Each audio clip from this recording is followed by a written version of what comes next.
Les conditions météo règnent sur notre monde, apportant la vie, la mort et la destruction. Recule, bon sang, ça va aller. Oh, c'est pas vrai! Ils sont en train de se noyer! Découvrez des images encore plus fortes et incroyables. Avec des catastrophes naturelles meurtrières. C'était l'un des moments les plus terrifiants de ma vie. Avec des tremblements de terre effrayants. J'ai vu ma vie défiler sous mes yeux. J'ai cru que je m'en sortirais pas. J'ai vu un immeuble entier s'effondrer. On aurait dit un film catastrophe. Et des éruptions volcaniques. Ça dépasse mes rêves les plus fous. Découvrez les images filmées par les témoins de ces catastrophes.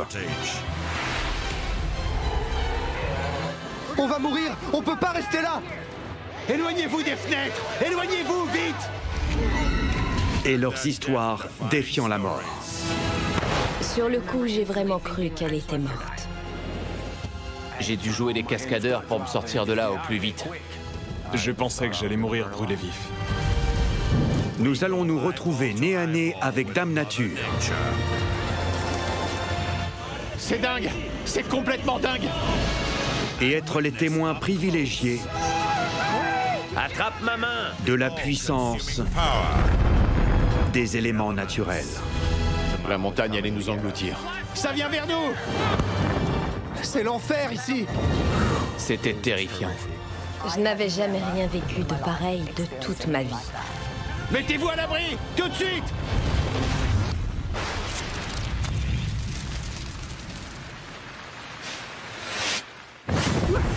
Dans cet épisode,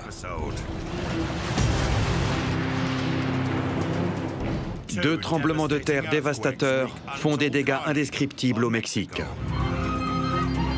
Beaucoup de monde crie. Les gens sont hystériques. C'est très effrayant. Un chasseur d'orage se retrouve englouti par la plus grosse tornade du monde. Je suis là, t'es où, toi? Pendant 4 minutes et 20 secondes, je me demande de quelle manière exactement je vais mourir.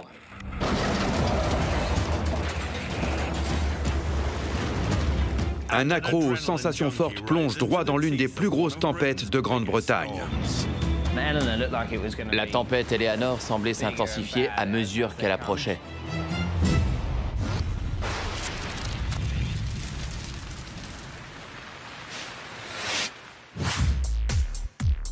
Nous sommes au Mexique, le 7 septembre 2017. À Tuxtla Gutiérrez, le concours de beauté Miss Terre bat son plein. Le glamour et l'écologie y sont à l'honneur.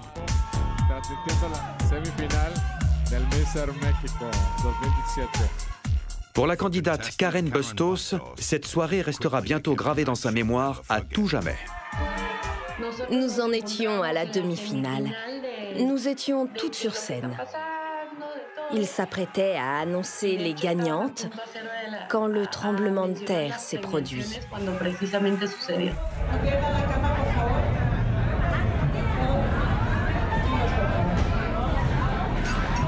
Un énorme séisme de magnitude 8,1 vient de frapper au large de la côte pacifique du Mexique.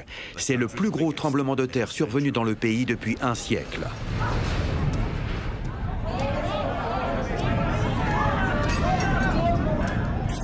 La secousse était tellement forte que la fenêtre tremblait. J'ai ressenti un violent choc dans le dos. Tout s'est mis à bouger.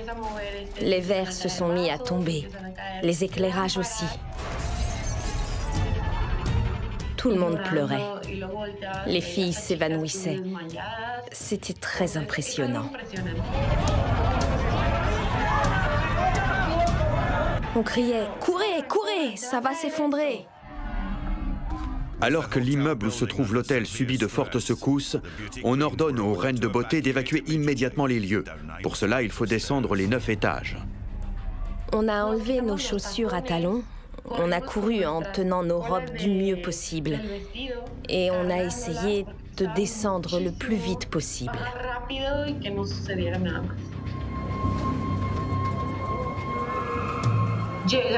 On est toutes sorties de l'hôtel. L'une des filles a été prise de convulsions. C'était impressionnant à voir. 98 personnes trouvent la mort lors de cette nuit fatidique. Le gouvernement déclare l'état d'urgence. En hommage aux victimes, Mister Mexique annule la finale et déclare Karen gagnante. Ça a été une expérience très intense qui m'a profondément bouleversée. Beaucoup de personnes pensent que la nature nous appartient, mais c'est l'inverse.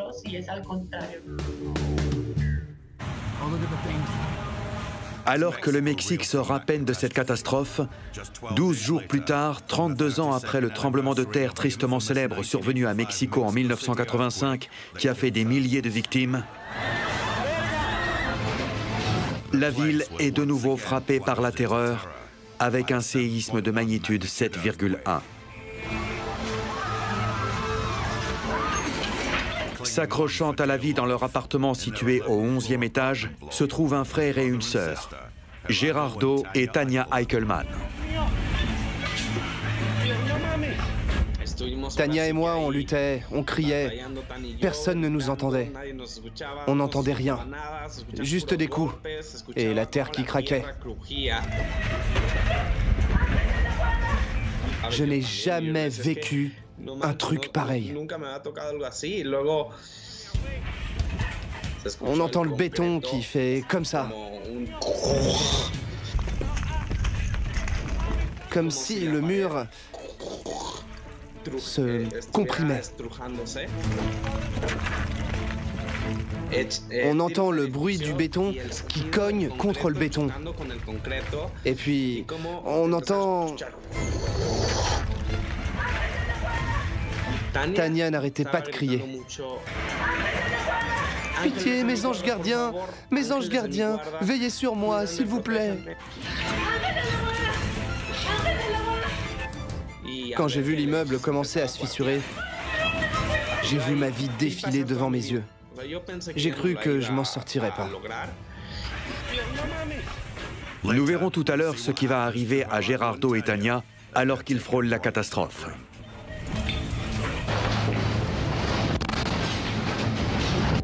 Nous verrons les dégâts colossaux causés par le séisme meurtrier à Mexico. Je sortais de la salle de sport et j'ai vu un immeuble entier s'effondrer. Et les secours qui s'activent sans relâche pour dégager de nombreuses victimes. Sortez-les de là, il y a des enfants à l'intérieur! Prisonnières sous des tonnes de gravats. Les pauvres enfants étaient en état de choc. Leurs cris me fendaient le cœur.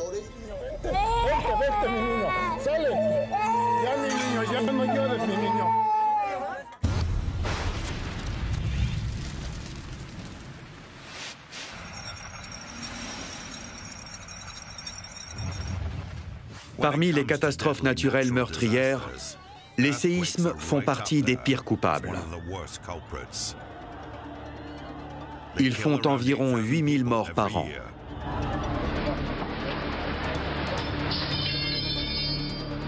« 185 victimes sont à déplorer dans ce tremblement de terre survenu en 2011 à Christchurch, en Nouvelle-Zélande. D'une magnitude de 6,3 sur l'échelle de Richter, la ligne de faille est peu profonde et relativement proche de la ville, causant des secousses extrêmement destructrices. L'année précédente, un séisme plus fort d'une magnitude de 7,1, apparu plus en profondeur, n'avait pas fait de victimes. Calme-toi, chérie, du calme, du calme, du calme. Les tremblements de terre sont plus nombreux dans l'hémisphère nord que dans l'hémisphère sud. Mais le Chili, en Amérique du Sud, est particulièrement sujet au séisme puisqu'il est situé à la jonction de 3 plaques tectoniques. Assieds-toi, assieds-toi.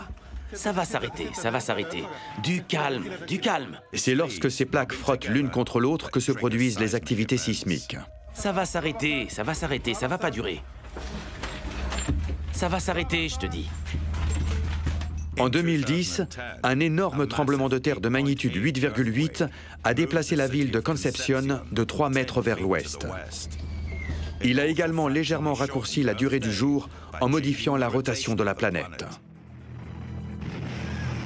Les postes frontières sont déjà stressants en soi. Mais quand, en plus, un violent séisme de magnitude 7,8 survient, la tension est à son comble. Les montagnes du Tibet s'animent tandis que retentit le fracas de la terre qui se déchire et des rochers qui dégringolent. Mais heureusement, les constructions sont robustes. Ces personnes ont donc seulement eu la peur de leur vie. Chacun sait à quel point il est difficile de prévoir les séismes. Mais quand il s'agit d'être pris au dépourvu, ce jeune Chilien remporte la palme. Comme vous le voyez, je suis aux toilettes. Tout bouge. Il y a un tremblement de terre. Je suis aux toilettes en train de faire caca. Sa position précaire ne l'empêche pas de faire quelques commentaires. C'est normal au Chili. Vous allez aux toilettes et la terre gronde. Regardons le bon côté des choses. C'est un moyen efficace pour relâcher les intestins. C'est fini. Sur les grandes plaines plates, à proximité d'El Reno, en plein cœur de la Tornado Alley, la plus grosse tornade de tous les temps a frappé en 2013. Et il se trouve que le chasseur d'orage australien Daniel Shaw s'y est retrouvé piégé au beau milieu. Je chasse les orages aux États-Unis tous les ans, pendant 3 mois. Et le 31 mai 2013 devait être une journée ordinaire.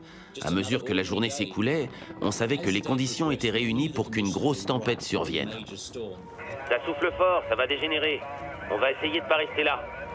Elle était sur le point d'éclater, et quand elle a fini par arriver, elle est partie comme une fusée. La tornade d'El Reno, d'un diamètre de 4,2 km, est la tornade la plus large jamais enregistrée. Elle correspond à la largeur de Manhattan. Oh bon sang!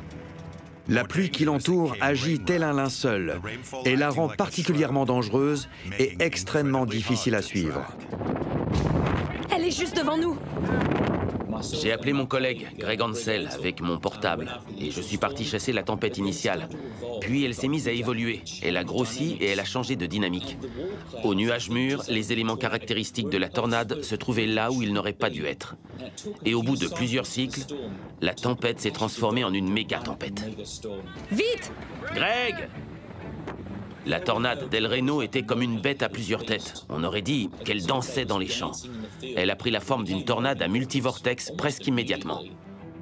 Je confirme une tornade à multivortex, extrêmement dangereuse.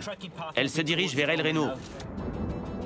Non seulement cette tornade est un horrible monstre à plusieurs têtes où se forment de nombreux entonnoirs, mais elle est également imprévisible et change obstinément de direction. Je savais que la tempête se trouvait au sud par rapport à moi. On connaissait sa vitesse et sa direction. Elle se dirige vers le sud. Bon sang! On ne se doutait absolument pas que la tempête nous avait dépassés. Elle avait brusquement changé de trajectoire. Elle se dirigeait vers le nord et attendait qu'on file droit sur elle. Je suis là, t'es où toi? Il y a beaucoup de vent ici. Alors que nous roulions droit vers elle, nous courions à notre perte. La méga-tornade a posé son piège maléfique. Le pauvre Daniel, qui ne se doute de rien, s'apprête à avoir le choc de sa vie.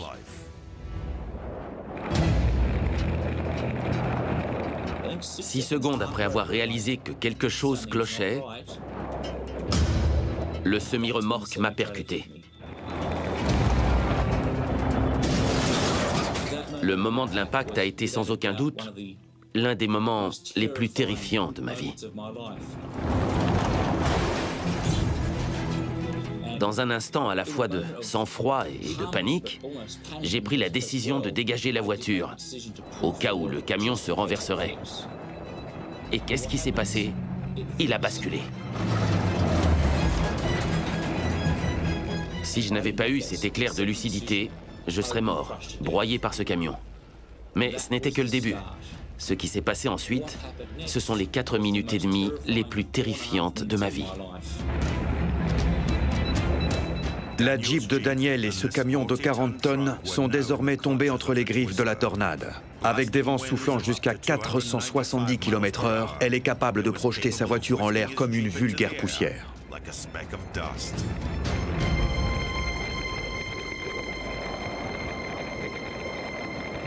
J'avais l'impression d'être dans un lave-vaisselle. La vitesse du vent à l'intérieur de cette tornade était incroyable. Je n'avais jamais connu ça. Alors je me suis dit, attends que ça passe, reste calme, elle va bientôt partir. Elle se tenait juste au-dessus de moi. Elle n'avait pas l'intention du tout de partir. Pendant 4 minutes et 20 secondes, je me suis demandé de quelle manière exactement j'allais mourir.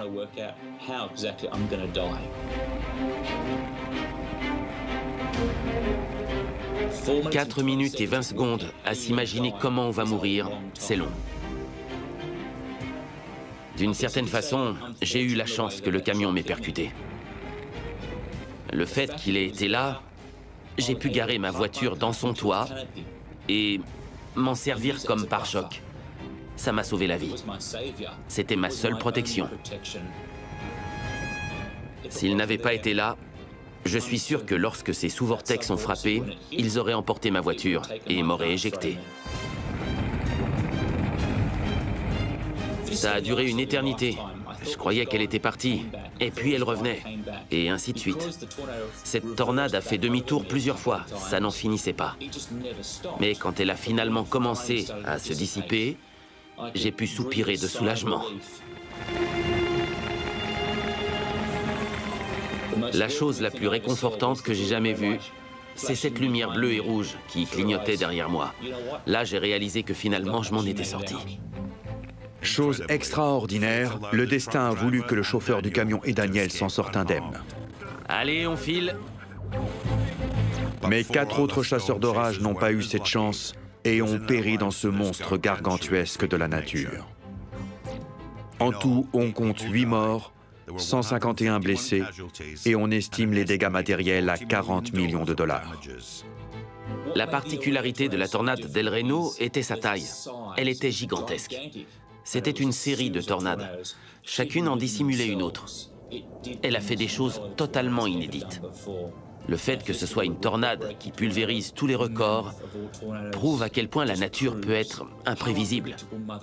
Cette furie était le diable en personne.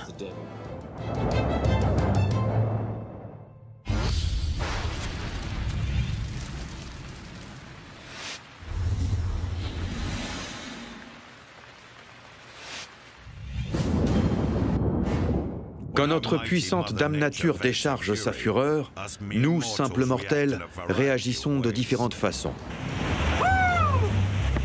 Ça, c'est un ouragan! Ce facteur de Pennsylvanie n'a pas l'intention de laisser un violent orage entraver sa tournée. L'orage pousse ma voiture! Il faut que je livre mon courrier, mec! Alors que des vents de 130 km/h secouent sa camionnette, elle risque de basculer à tout moment. Sans blague, l'arrière de ma camionnette s'est soulevé. Il faut que je livre mon courrier, moi! Voilà un exemple typique de défi à l'adversité extrême. Cette femme regarde l'ouragan Irma en train de malmener violemment un arbre situé dans son jardin. Oh bon sang, j'en reviens pas. Le sol se soulève et fait bouger cet arbre immense. Bon sang! C'est pas vrai! C'est terrifiant. Vous voyez ça? Voilà un cas classique de réaction disproportionnée. Je crois que je vais pleurer. C'est pas vrai? Pitié! Même sa fille est d'accord. C'est pas si terrible que ça. Chut. Pendant ce temps, à Jacksonville, en Floride, Cette satanée pluie arrive! la réaction de cet homme après la chute de cet arbre suite à l'ouragan Irma ne peut être décrite que comme une surexcitation extrême. Comme vous le voyez, l'arbre qui se trouve derrière moi a arraché la grille. Puis il est tombé sur le toit.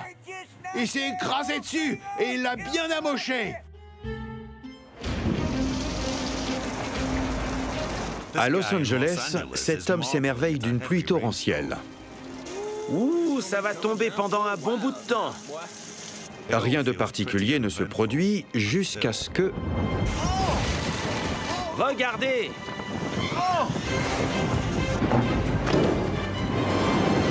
Le moins que l'on puisse dire, c'est qu'il est stupéfait. La violence de cette tornade lui a ôté la faculté de parole.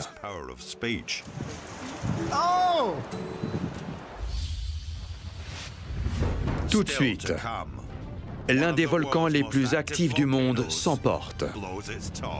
Mon copain courait, et je me suis mis à courir aussi. Et un kitesurfer de l'extrême s'aventure dans une forte tempête. C'est comme un combat qu'on livre, comme si on luttait contre cette tempête.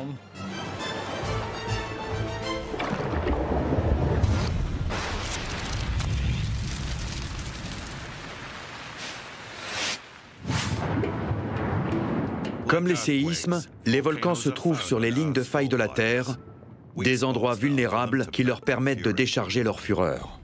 Au Guatemala, en Amérique centrale, la faille de Motagua a engendré 29 de ces monstres terribles. C'est la destination idéale pour Steve Rice, globe-trotter aventurier néo-zélandais. Si vous allez dans une destination délirante, vous rencontrez des voyageurs plus intéressants et plus déments. Tout le monde me dit « Faut que t'ailles au Guatemala ». Alors j'ai pensé que ce serait peut-être bien d'aller faire un tour là-bas. Et j'ai regardé des vidéos et j'ai vu ce type perché au bord de ce volcan. Du coup, je me suis dit « Je vais faire la même chose ». Le volcan sur lequel Steve a jeté son dévolu est le Santiaguito, réputé pour ses éruptions qui surviennent avec la précision d'une horloge.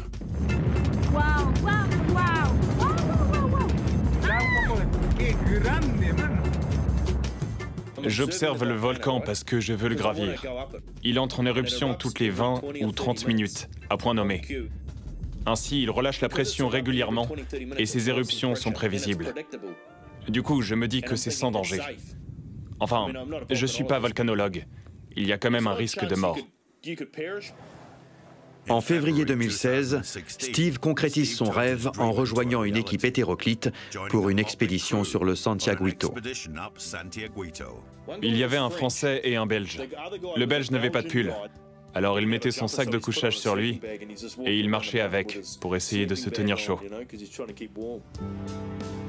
La randonnée est un peu difficile et quand on grimpe au milieu de ces vieux cratères éteints, toutes les plantes sont recouvertes de cendres issues du volcan. À mesure qu'on se rapproche du sommet, il n'y a plus du tout de végétation. Le paysage est dépourvu de végétation, comme sur la Lune. Vous entendez quelque chose? Non, on n'entend rien. On ne voit rien et on n'entend rien. Il y a ces énormes roches et ces pierres qui ont été crachées par le volcan. Il y a des tas de pierres et de la cendre partout. Il y avait quelque chose d'effrayant à propos de ce volcan. Il était recouvert de brume et on entendait les roches craquer, comme si le sol bougeait. On a campé ici le soir et on entendait la montagne gronder. Ce soir-là, tel un géant grincheux souffrant d'indigestion, le volcan se met à vomir, donnant ainsi un aperçu à Steve de sa puissance impressionnante. Wow, je le sentais venir. J'ai contacté ma famille et je leur ai dit, si je meurs, je vous lègue mon camion. J'ai vraiment cru que je risquais de mourir. Le lendemain matin, alors que Steve se rapproche du sommet du cratère, les signes montrant qu'il s'agit d'un volcan hautement lunatique deviennent de plus en plus alarmants. Sur la montagne, il y a des cheminées partout et de la fumée qui sort. C'est la seule fois où j'étais stressé. Le sol pouvait exploser sous mes pieds. Quand j'ai marché sur le bord, j'en avais la chair de poule. On aurait dit le bruit d'un avion à réaction. Le sol est chaud. Ça fait un vrombissement. Mais le bruit change constamment à cause de la pression. Alors que Steve regarde dans ce cratère bouillonnant, j'ai peur, mais en même temps je suis excité. Santiaguito se réveille soudainement.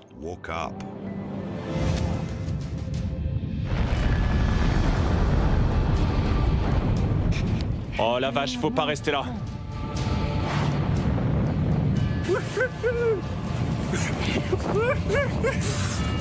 Je me souviens que ça s'est passé très vite. Le nuage de cendres a jailli très haut. Il était énorme. J'étais là à regarder et je me disais « Waouh ! Oh la vache, j'y crois pas. » Je me suis retourné et j'ai vu mon copain courir. Et je me suis mis à courir aussi.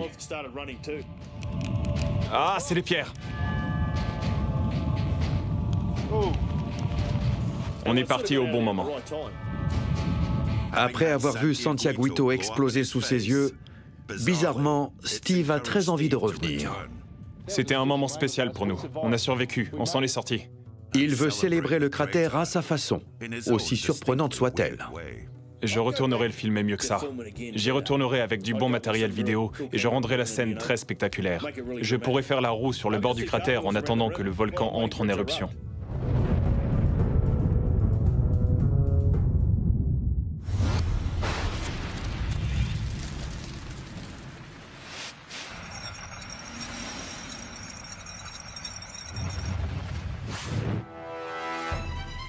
Nous savons tous que l'une des substances dangereuses produites par les volcans est la lave, une roche en fusion surchauffée.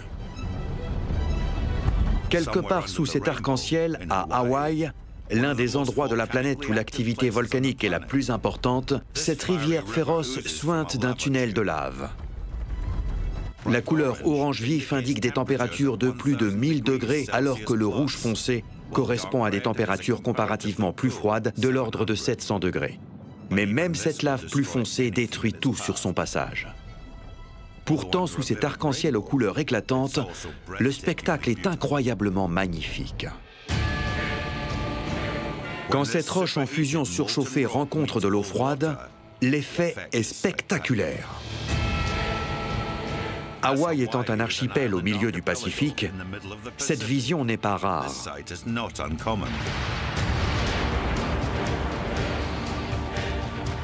En fonction de sa viscosité, la lave peut couler jusqu'à 65 km/h. Alors que cette cascade de lave frappe l'océan, l'eau bout instantanément et forme des nuages de vapeur.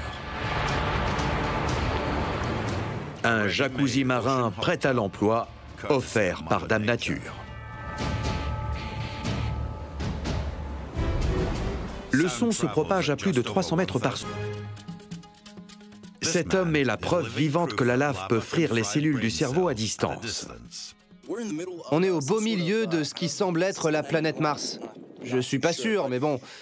Ce qu'on va faire aujourd'hui, c'est qu'on va mettre ce téléphone dans de la lave en fusion. De la lave pure. Et on va voir s'il survit.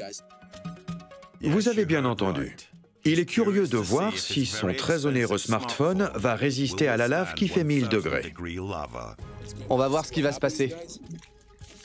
Eh bien, je peux vous le dire tout de suite, il ne résistera pas. Ça n'a pas manqué. En quelques secondes, il est grillé. Il brûle. Oh, il est en feu, il brûle.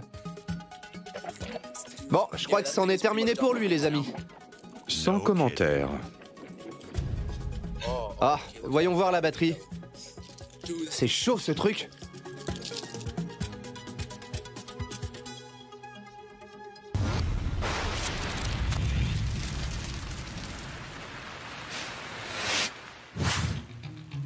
« 3 janvier 2018. La tempête Eleanor frappe l'Angleterre, menaçant des vies et causant des ravages considérables. Alors que tout le monde court se mettre à l'abri, à Portsmouth, sur la côte sud de l'Angleterre, Sam Light s'apprête à risquer sa vie pour éprouver le frisson suprême.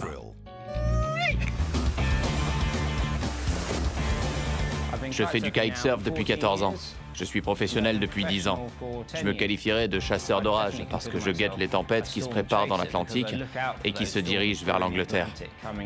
Et je m'arrange pour être là et faire du kitesurf quand elles arrivent.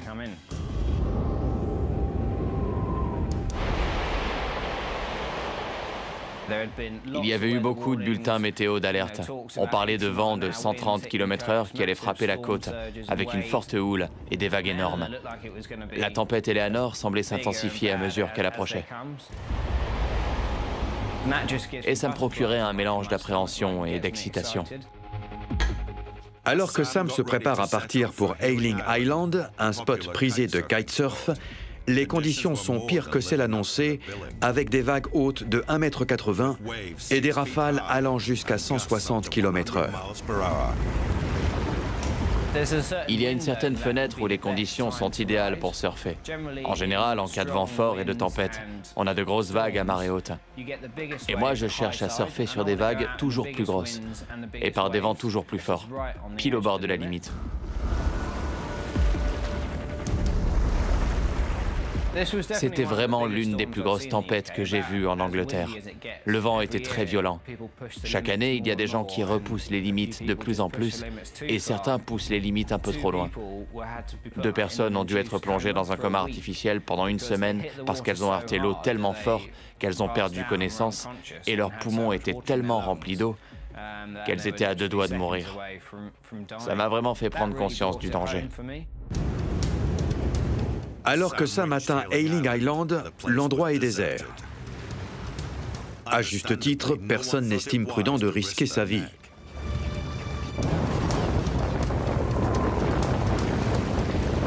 Il y avait d'énormes vagues qui s'écrasaient sur la plage. On pouvait à peine marcher sur la plage, alors encore moins faire du kitesurf. Les gens vous prennent pour un fou. Les vents étaient très forts et il y avait des rafales. Alors c'était au petit bonheur la chance pour être synchro avec le vent et les vagues.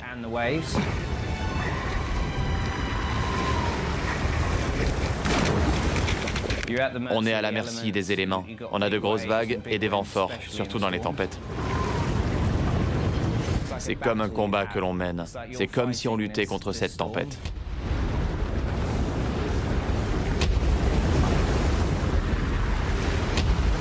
Quand il y a une tempête comme ça, le vent est très cyclonique.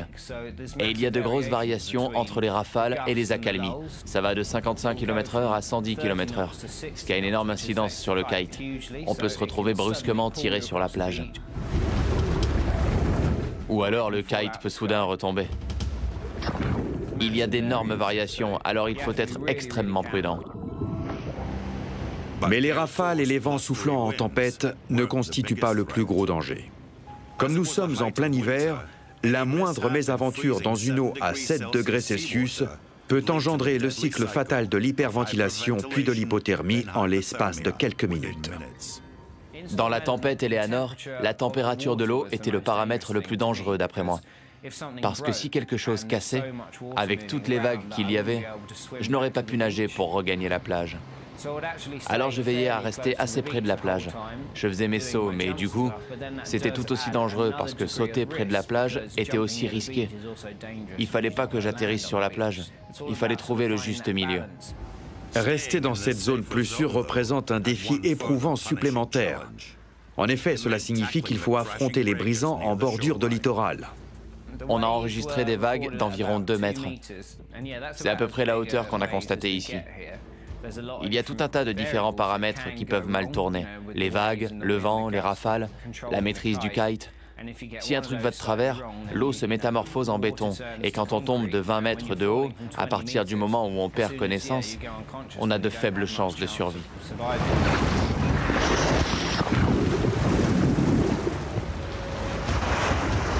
J'ai eu quelques vagues et quelques rafales super qui m'ont permis de sauter vraiment, vraiment haut.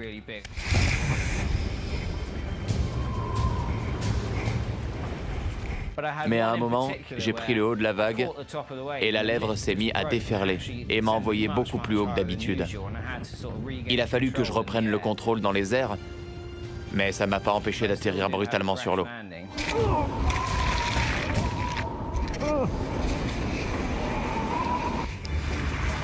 Peut-être que j'ai pas suffisamment de gratitude pour Dame Nature. C'est pour ça que je suis sorti dans ces conditions. Je crois que c'est cette adrénaline et ce sentiment de conquérir la tempête qui me font sortir par ce temps-là. J'adore ça.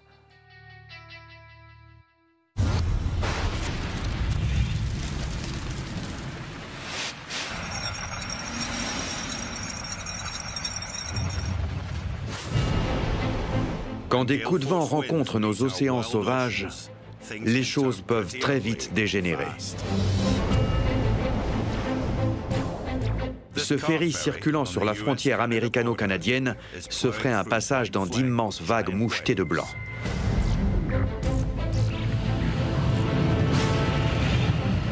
Mieux vaut ne pas être garé devant. C'est pas vrai. Cette femme ne peut qu'assister impuissante au lavage impromptu de son véhicule. Le seul problème, c'est que ce lavage à l'eau de mer est corrosif et très mauvais pour les circuits électriques. Lorsque l'océan bouillonne sous des vents de force 10, ayez une pensée pour ces pauvres travailleurs coincés sur une plateforme pétrolière. Des vagues de 18 mètres de haut balayées par le vent balancent cette plateforme comme un berceau. Pourtant, il n'est pas question de s'endormir pour les personnes à bord, en proie au mal de mer et à la peur à l'état brut. Dans la série Chasseurs d'orage, tandis que la plupart des gens ferment les écoutilles face à des vents de force 10, cet homme sort en jubilant avec sa planche à voile.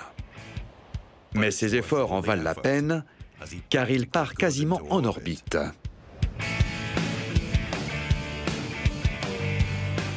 Ces sauts vertigineux l'envoient au 7e ciel. Mais retomber d'aussi haut peut faire très mal. Heureusement, il arrive de justesse à se mettre hors de danger.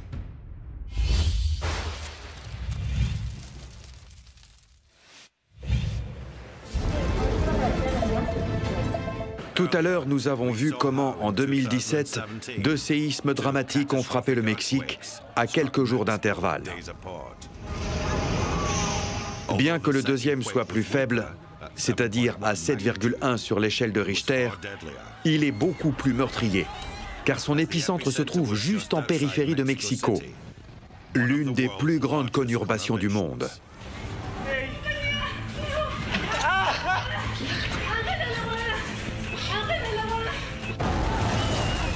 Le voyageur américain Henry Hidrovo se retrouve pris dans le mouvement de foule.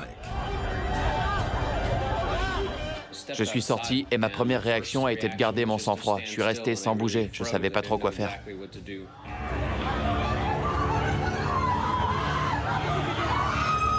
Je me trouve dans le quartier de Condesa, à Mexico. Je venais de sortir de la salle de sport et j'ai vu un immeuble entier s'effondrer, là, juste devant moi.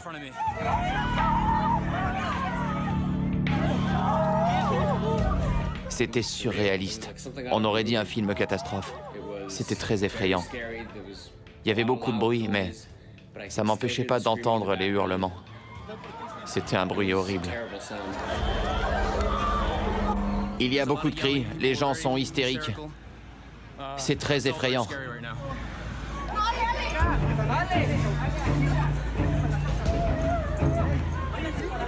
Les gens montrent les immeubles du doigt et ils essaient de s'enfuir.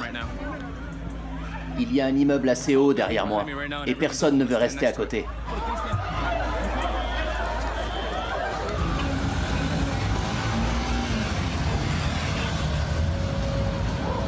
Après m'être assuré que j'étais dans un coin sûr, la première chose qui m'a traversé l'esprit, c'est peut-être que je peux faire quelque chose pour aider. Je vais essayer d'entrer dans cet immeuble qui s'est effondré. Peut-être que je peux aider.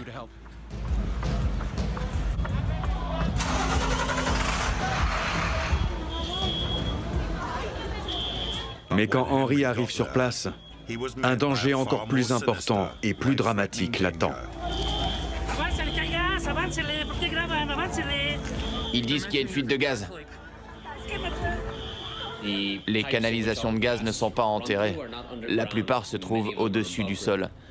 Alors c'est pour ça que les risques de fuite de gaz sont plus importantes là-bas. Il y a plein de fumée nocive qui vient par là. Tout le monde s'en va. C'était le véritable chaos. Les gens couraient dans la rue, certains à gauche, d'autres à droite. C'était la panique générale. À quelques pâtés de maison d'ici, une urgence encore plus alarmante vient de surgir. Une école s'est effondrée avec des élèves et des instituteurs à l'intérieur, dans une scène que les témoins pourraient qualifier d'insoutenable. Roberto Torres, bénévole pour des associations humanitaires, est l'un des premiers à arriver sur les lieux. J'ai entendu ce bruit horrible d'un immeuble qui s'effondrait. Et j'ai vu le nuage de poussière.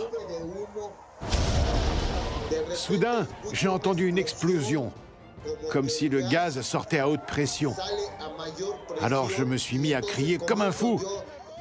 Il y a une fuite de gaz! Partez! Restez pas là!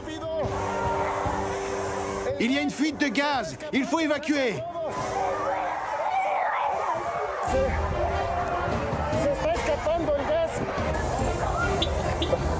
Puis j'ai entendu des cris très forts. Il y a beaucoup de personnes à l'intérieur. Il y a plein de gens à l'intérieur. Ils crient. Regarde à l'intérieur. Ils crient.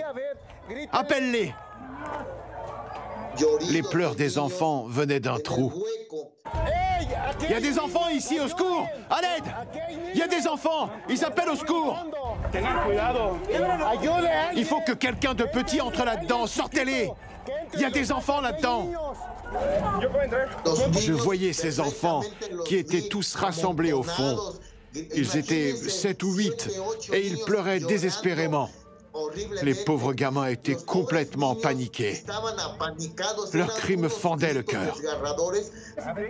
Venez par ici, venez. On s'est mis à crier. Venez par ici, venez vers nous. On les guidait vers nous parce qu'il y avait une ouverture.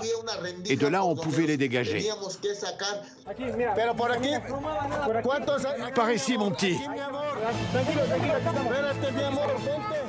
Quand ces enfants nous ont vus, ils ont commencé à avancer vers nous.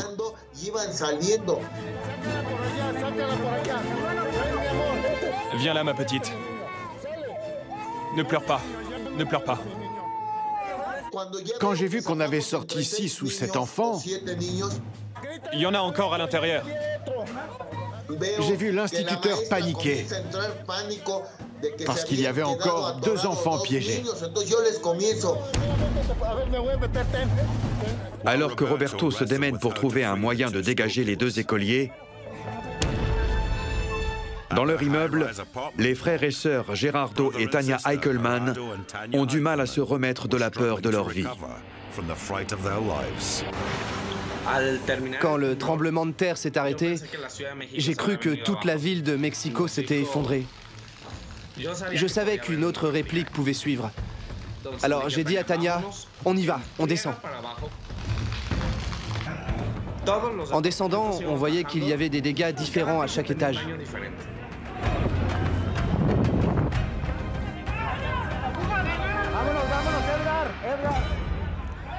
J'étais bouleversé, extrêmement bouleversé pour les gens. Je me suis dit, combien sont morts? Je me suis estimé très chanceux. J'ai eu de la chance de pouvoir évacuer l'immeuble sain et sauf. Ce sont des émotions que je ne veux plus jamais revivre. Elles étaient trop fortes et elles m'ont profondément marqué. Pendant ce temps-là, à l'école effondrée, l'un des écoliers piégés a été sauvé. Mais l'autre reste coincé et il est incapable de bouger. Quand j'ai vu que personne n'allait à l'intérieur, ne sachant plus que faire, j'ai sauté et j'ai demandé à un homme de tenir mon téléphone. Je suis entré dans le trou et j'ai rampé comme un militaire. Jamais de ma vie, je n'étais entré dans des gravats ou dans un trou comme ça.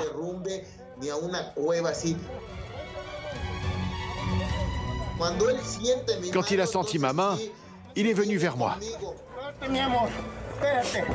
Par son acte courageux, Roberto sauve le dernier enfant. Il est par la suite acclamé pour son courage. Ils me disent que je suis un héros. J'ai agi instinctivement. Je leur suis venu en aide parce que chaque être humain se doit d'aider son prochain. Malheureusement, 19 enfants et 6 adultes sont morts dans cette catastrophe survenue à l'école primaire. En tout, le tragique séisme de Mexico a fait 363 morts, ce qui incite le président Enrique Peña Nieto à décréter 3 jours de deuil national. C'est l'un des chapitres les plus bouleversants de l'histoire du pays et qui reste toujours éprouvant pour des personnes comme Roberto Miranda. Les enfants sont morts. Et franchement, ça m'a tué aussi. À chaque fois que je vais au bureau, je vois les mères de famille à genoux, en train de prier pour leurs enfants. Tous les jours, ça me fait mal de voir ces parents. La douleur est toujours là.